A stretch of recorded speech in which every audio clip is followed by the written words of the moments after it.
हाय friends, मैं Meena Pandey. Welcome back to my channel serve with love. Friends, आज मैंने चौलाई के ये पकौड़े बना के तैयार किए। बहुत ही टेस्टी बना है। आइए देख लेते हैं किस तरीके से मैंने बनाया है। फ्रेंड्स, आप लोगों ने बहुत सारे पकौड़े खाए होंगे। आज मैं चौलाई का पकौड़ा बनाने जा रही हूँ, तो वीडियो में बने रहिए और देखते रहिए किस तरीके से पकौड़ा बन के तैयार होता है। इसको मैंने अच्छे तरीके से साफ़ करके जो इसका वेस्ट पार्ट उसको निकाल दिया है, और जो सॉफ्ट से हैं, ये देखिए ये सॉफ्ट सा है ऐसे ही, तो इसको मैंने ले लिया है। बहुत ज़्यादा की ज़रूरत नहीं होती है। ये देखिए एक मुट्ठी जितना है, इसको मैं पानी से निकाल देती हूँ और इसको मैं चॉप कर लेती हूँ। तो ये देखिए फ्रेंड्स, चौलाई को मैंने ऐसे बारीक बारीक काट लिया। जितना बारीक हो सके उतना बारीक काट लीजिए आप। इसी में एक मुट्ठी में मैं पालक ले रही हूँ। पालक को भी ये देखिए बारीक बारीक मैंने चॉप कर लिया है। इसी में ढेर सारा हरा धनिया भी ले लेती हूँ। इधर मैंने एक मिक्सिंग बाउल ले लिया। इसी में जो अभी ये सारे पत्तियां काट लिया ना, ये सब इसी में डाल देती हूँ बाउल।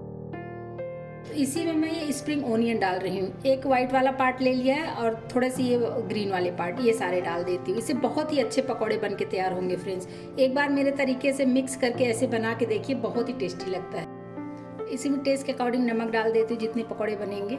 हाफ टी स्पून जीरा डाल रही हूँ। हाफ टी स्पून हल्दी पाउडर डालूंगी। हाफ टी स्पून काश्मीरी लाल मिर्च पाउडर डाल रही हूँ। हाफ टी स्पून धनिया पाउडर डाल रही हूँ। 1/4 टीस्पून गरम मसाला डालूंगी।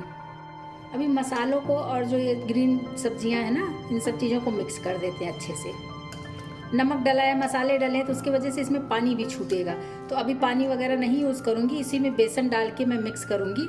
जितना भी ज़रूरत होगा फिर बाद में मैं पानी डाल के थोड़ा सा मिक्स कर दूँगी। इधर मैंने 1 कप बेसन ले लिया है। थोड़ा थोड़ा बेसन डाल के इसको मिक्स करूँगी। 1 कप बेसन में 1 टेबल स्पून राइस फ्लोर लिया है। राइस फ्लोर से पकौड़े हमारे क्रिस्पी बनते हैं और अच्छा बनता है। तो ये चम्मच अभी हटा लेती हूँ और हाथों की मदद से इसको हमें मिक्स करना है कि इसमें कितना बेसन लग जाए। क्योंकि 1 कप मैंने बेसन लिया है, मगर अभी 1 कप पूरा बेसन नहीं डाला है। तो देखते हैं इसमें कितना बेसन लग जाएगा, और उसी हिसाब से इसमें पानी भी डालूंगी। क्योंकि ये हरा साग है, हरे साग में पानी छोड़ता है। नमक मसाले सब पाके तो पानी छोड़ ही देगा। तो इसलिए थोड़ा थोड़ा करके ऐसे मिक्स करते रहेंगे तो पता चल जाएगा कि कितना पानी की ज़रूरत है, कितना बेसन इसमें डलेगा। ये देखिए पूरा मैंने मिक्स कर दिया है। अभी इसमें बेसन में फिर से डाल देती हूँ, इसको मिक्स कर लूँगी। तो फ्रेंड्स, इसमें 1 कप पूरा बेसन मैंने डाल दिया है। जो पानी छोड़ना था ना, वो पानी छोड़ चुका है। अब इसमें पानी नहीं छूटेगा। तो अभी इसमें थोड़ा थोड़ा पानी डाल के इसका मैं जैसे पकौड़े के लिए बनाते हैं पेस्ट ना, उसी तरीके से बना लेती हूँ। थोड़ा थोड़ा पानी डालूंगी क्योंकि नमक डला है तो हो सकता है और भी गीला हो, तो बहुत ज़्यादा गीला नहीं करना है हमें। ये देख रहे हैं ना, इतना गाढ़ा है ये। अभी इसको ऐसे 5 मिनट के लिए रेस्ट पे रख दूंगी तो ये अभी और पतला हो जाएगा। फिर 5 मिनट के बाद देखती हूँ मैं इसको। एक बार इसको भी चेक कर लेते हैं। तो ये बिल्कुल परफेक्ट है फ्रेंड्स। अभी बनाते बनाते भी ये थोड़ा सा पतला होगा ना, ये देखिए ये बहुत अच्छे तरीके से पकौड़े बन के तैयार हो जाएंगे। तो इसको हमें और गीला करने की ज़रूरत नहीं है, बिल्कुल परफेक्ट ये है। इसी कढ़ाई में मैं पकौड़े बना के तैयार करूँगी।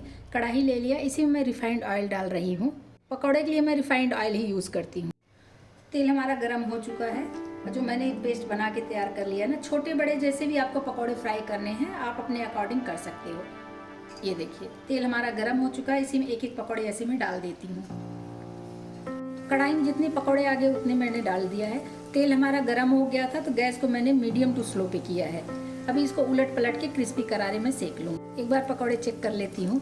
ये देखिए पकौड़े हमारे उलट रहे हैं, मतलब कि नीचे बिल्कुल भी नहीं लगा। जो कि कढ़ाई हमारा नॉन स्टिक नहीं है, लेकिन फिर भी ये नीचे नहीं लगा है। तो बस इसको पलट देती हूँ, दूसरे तरफ से भी ऐसे सेक लूँगी मैं।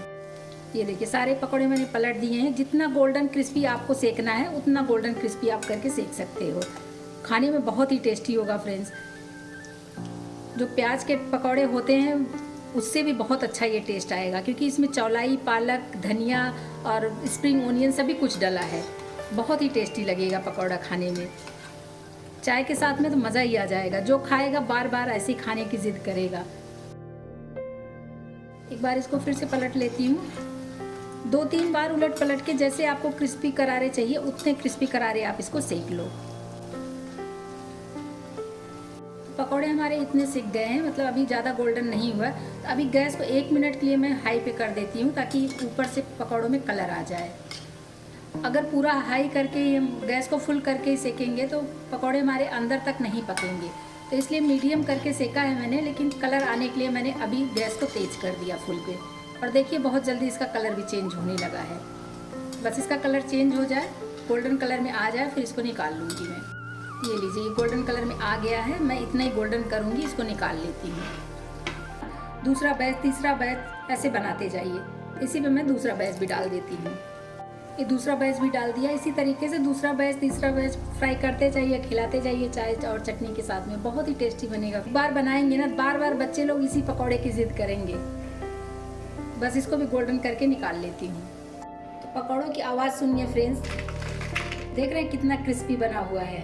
पकौड़े बहुत ही टेस्टी बने हैं फ्रेंड्स, और बहुत ही क्रिस्पी है। जैसा कि इसका आवाज़ आपको मैंने सुनाया, अंदर से सॉफ्ट और ऊपर से एकदम क्रिस्पी बन के तैयार हुआ है। चाय के साथ तो मज़ा ही आ जाएगा। आप लोग भी बनाइए और इन्जॉय करिए। मैंने चौलाई के पकौड़े ग्रीन चटनी के साथ सर्व किया है। आप टमाटो केचप के साथ कर सकते हो, चाहे शेजवान सॉस भी अगर खाते हो बच्चे तो उसके साथ भी खिला सकते हो। बहुत ही टेस्टी बना है।